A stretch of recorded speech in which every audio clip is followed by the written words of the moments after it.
जिल्हास्तरीय स्वयंसिद्धा महोत्सवात ग्रामीण भागातील महिला बचत गटांनी 25 ते 30 लाखांची उलाढाल। कार्यक्रमाचा समारोप। महिलांनी तयार केलेल्या पापड, कुरडया आणि मसाल्याच्या पदार्थांना या ठिकाणी अधिक मागणी होती, तर यावेळेस धुलई, साखरेचे रुखवंत यासह प्रदर्शनात पापड, कुरडई, लोणचे, मसाले, कापडी पिशव्या, सोयाबीन चिप्स, वेफर आदी पदार्थांचा या ठिकाणी नागरिक धुळेकरांनी या ठिकाणी खरेदी केली व या जिल्हास्तरीय स्वयंसिद्धा महोत्सवात ग्रामीण भागातील महिला बचत गटांना प्रोत्साहन देण्याचे कार्य केले आहे।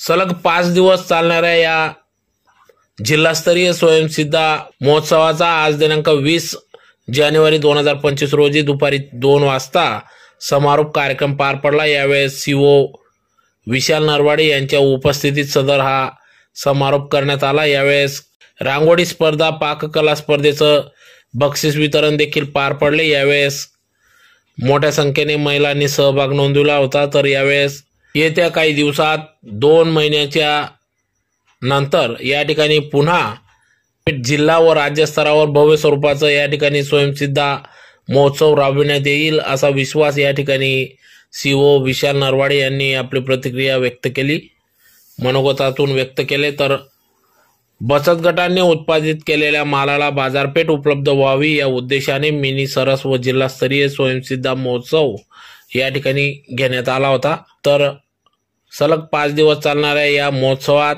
25 ते 30 लाखाहून अधिक उलाढाल झाली असल्याचे या ठिकाणी सांगण्यात आले। तर कार्यक्रमाप्रसंगी या ठिकाणी सीओ विशाल नरवाडे, अतिरिक्त मुख्य कार्यकारी अधिकारी तथा प्रकल्प संचालक चंद्रकांत पवार, उमेदचे उद्धव धारणे, बांधकाम विभागाचे ठाकूर साहेब, पंचायत समितीचे गट विकास अधिकारी गणेश चौधरी, पाणी पुरवठा विभाग अधिकारी सार्वे मॅडम, कॅपो स्वरांजली पिंगडे आदी सर्वच अधिकाऱ्यांच्या उपस्थितीत सदर या स्वयंसिद्धा महोत्सवाचा समारोप करण्यात आला। अतिशय उत्कृष्टपणे या ठिकाणी नियोजन केले असल्याचे या ठिकाणी येथील बचत गटांच्या महिलांच्या वतीने देखील प्रशासनाचे आभार व्यक्त करण्यात आले।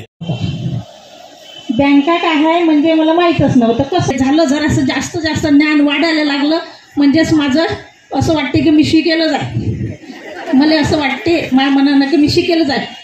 त्याशिवाय मी अध्यक्ष पण आहे,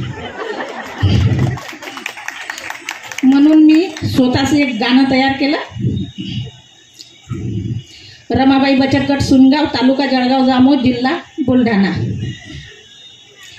या बचत गटानं ग माझं वैभव नटलं, या बचत गटानं ग माझं वैभव नटलं, जाय का रे शाळेला जाय माझ्या धन्यानी म्हटलं, जाय का रे शाळेला जाय माझ्या धन्यानी म्हटलं।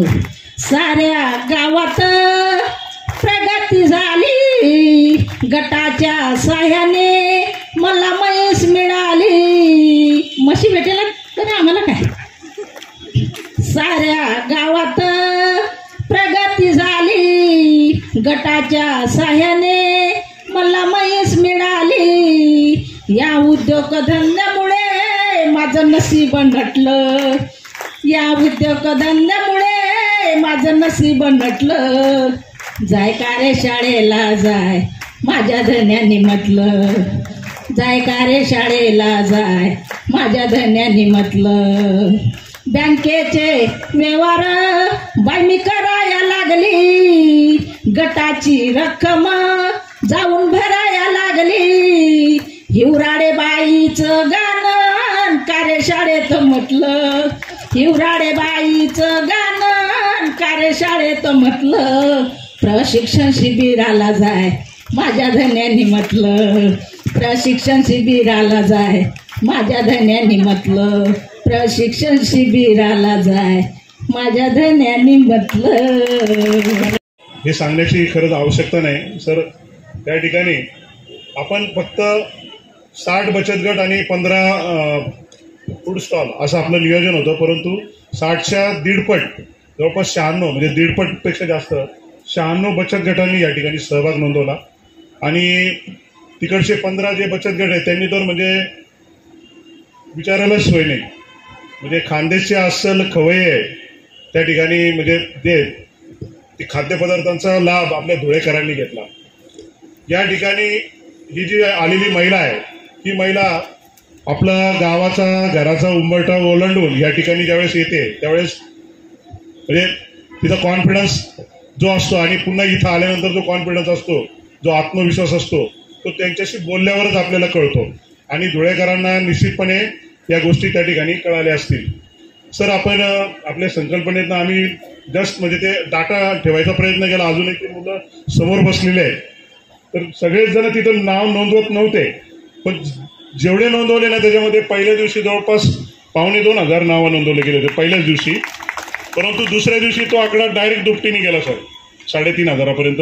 तिसऱ्या दिवशी तो 5,500पर्यंत गेला आणि रविवारच्या दिवशी तो मला सांगण्यात आलं की 6,000पर्यंत आकडा गेला. म्हणजे एका जणाबरोबर 3 जण आले तर एक नाव टाकायचा, त्याचा मोबाईल नंबर आणि 3 जण, म्हणजे जवळपास 15,000 लोकांनी म्हणजे ऑथराईज भेट दिली. त्याच्या व्यतिरिक्त आणखी लोकांनी भेट या ठिकाणी निश्चित दिली असेल.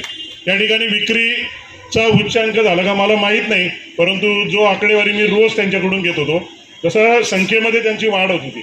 तसं पहिल्या दिवशी 2.25 लाख रुपयाची विक्री झाली, दुसऱ्या दिवशी 4.5 लाखाची झाली आणि तिसऱ्या दिवशी ते डायरेक्ट 7 लाखाला गेले होते म्हणजे शनिवारी. आणि चौथ्या दिवशी सुद्धा त्याच्यापेक्षा जास्त होतं.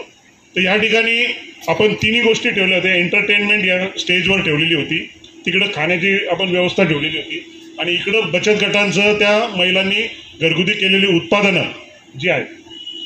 इथं ट्रेडिंगचं फार कमी, म्हणजे एखाद दुसरा स्टॉल असेल की तो ट्रेडिंगचा होता, परंतु या ठिकाणची प्रत्येक वस्तू ही त्या महिलेची स्वतःची उत्पादित अशी होती, त्या शेतामधील उत्पादित अशी होती. त्याच्यामुळं या महिलांना हा जो प्रतिसाद मिळाला विक्रीमधून हा खूप मोठा प्रतिसाद आहे. आत्ताही 2 महिलांनी अतिशय उत्स्फूर्त अशी प्रतिक्रिया दिली की आमचा कॉन्फिडन्स वाढला. ती एक महिला आली होती, ज्या भरारीच्या 2 महिला सोडून एक महिला जी आली ती प्रथमच आली होती आणि तिने आपली प्रतिक्रिया दिली. सर, 750 लोकांनी तिथं अभिप्राय नोंदवलेले आहेत. ते मी काही अभिप्राय फक्त सकाळी मी 10:30 ते 11 आलो, त्याच्यात मी 10-12 अभिप्राय पटापट बघितले. अतिशय सुंदर असं मत या महिलांबद्दल या धुळेकरांनी या ठिकाणी लिहिलेलं आहे. तर प्रकल्प संचालक चंद्रकांत पवार साहेब, MSRLMची पूर्ण जिल्हास्तरीय टीम, तालुकास्तरीय टीम आणि इतर सर्वांनी ज्यांनी डायरेक्टली इनडायरेक्टली याला हातभार लावला त्या सगळ्यांचंही मी अभिनंदन करतो. ज्या वेळेला हे नियोजन सुरू होतं तर आमची तळमळ सुरू होती की याला अजून किती चांगल्या प्रकारे बनवता येईल. लहान लहान बाबीवर नियोजन करण्याचा प्रयत्न केला. त्याच्यामध्ये जागेची निवड असो, कोणत्या 5 दिवस निवडायचे त्याच्यावर विचारविमर्श केला गेला. त्याच्यामध्ये कोणकोणते बचत गट बोलवायचे, त्यांना काय निकष लावले गेला पाहिजेत, या सरस उपक्रमात विविधता कशी आणता येईल. केवळ धुळे जिल्ह्यातलेच नसावे तर मला असं कळालं की अहिल्यानगरचाही एक बचत गट आलेला आहे, नाशिक विभागातला, दुसऱ्या अमरावती विभागातला, बुलढाणा जिल्ह्यातले 2 बचत गट आलेले आहेत. येणाऱ्या काळात आपण आपल्याला लागून आंतरराज्यीय बॉर्डर आहेत त्यांचे बचत गट बोलूयात, जेणेकरून आपल्याला एक दुसऱ्याला शिकायला मिळेल, विचारांची देवाणघेवाण आणि यशोगाथा, यश आणि अपयशाची देवाणघेवाण होईल. त्याच्यानंतर नियोजन करण्यात गेलं की राहण्याची जागा, जेवणाची जागा एखाद्या कॅटररला देण्यापेक्षा महिलांनीच बनवलेलं जेवण 5 दिवस दिल्या जाईल, जेणेकरून आपणच जेवणारे आणि आपलेच बनवणारे इथं एक उत्पन्न साधन तयार होईल. पुन्हा याचा विचार केला की बचत गटामध्ये सुद्धा सर्व महिलांसहित दिव्यांग बचत गटांना संधी दिल्या गेली पाहिजेत. म्हणून या सरस उपक्रमाचं एक वैशिष्ट्य की परती तालुक्यातून एक असे 4 दिव्यांग महिला बचत गट आपल्या या सरस उपक्रमात सहभागी झालेले आहेत. पुन्हा विचार करण्यात आला की याच्यामध्ये जे उत्पादन तुम्ही आणताय त्याच्यात विविधता कशी असायला पाहिजेत. नाहीतर सगळ्यांनीच जर इंद्रावती तांदूळ आणले किंवा सर्वांनी जर पापड आणले तर तुमची विक्री कमी होणार. अशा अनेक लहान लहान बाबीवर विचार करून आज आपल्या समोर तुमच्या समोर हे नियोजन पार पडत आहे. मला फार मनापासून आनंद आहे की मी धुळे जिल्ह्यात आल्यापासून जिल्हास्तरीय जेवढे कार्यक्रम अटेंड केले त्यातला हा वन ऑफ द बेस्ट आयोजित केलेला कार्यक्रम आहे.